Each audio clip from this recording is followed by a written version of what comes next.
Puan Ifah binti Jamil, seorang ibu yang tabah, kini mengharungi kehidupan sebagai ibu tunggal setelah pemergian suaminya yang tercinta, Allahyarham Muhammad Zahari. Suaminya menghembuskan nafas terakhir pada 30 September 2024 akibat serangan strok otak yang datang secara tiba-tiba hanya beberapa hari sebelumnya pada 26 September 2024. Kini, beban kehidupan dipikul sepenuhnya oleh Puan Ifah. Dengan hati yang cekal, beliau membesarkan 6 orang cahaya mata yang masih kecil. 4 daripada mereka masih bersekolah, iaitu Nur Elina Damia binti Muhammad Zahar, 13 tahun, Nur Erina Dahia binti Muhammad Zahari, 11 tahun, Nur Erina Dini binti Muhammad Zahari, 10 tahun, dan Nur Elina Delisha binti Muhammad Zahar, 8 tahun. Manakala 2 lagi anaknya, Nur Elina Dia berusia 5 tahun dan Nur Elina Dalina berusia 3 tahun, masih kecil dan memerlukan perhatian sepenuhnya.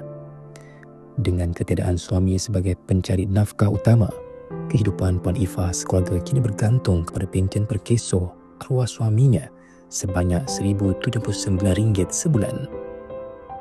Sebelum pemergiannya, arwah bekerja sebagai pemandu penghantar makanan, satu pekerjaan yang menjadi sumber utama rezeki mereka.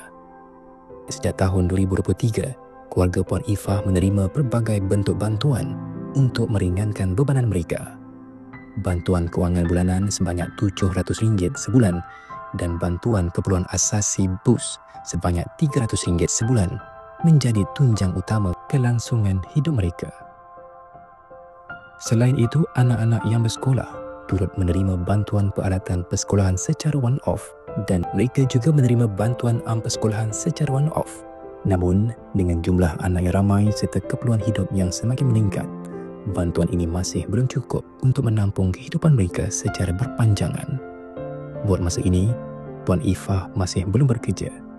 Namun, beliau tetap berusaha untuk mencari peluang demi membesarkan anak-anaknya dengan sebaik mungkin. Kisah Puan Ifah adalah satu gambaran ketabahan seorang ibu yang tidak mudah menyerah pada keadaan. Dengan semangat yang kuat, beliau terus berusaha untuk memberikan yang terbaik buat anak-anaknya.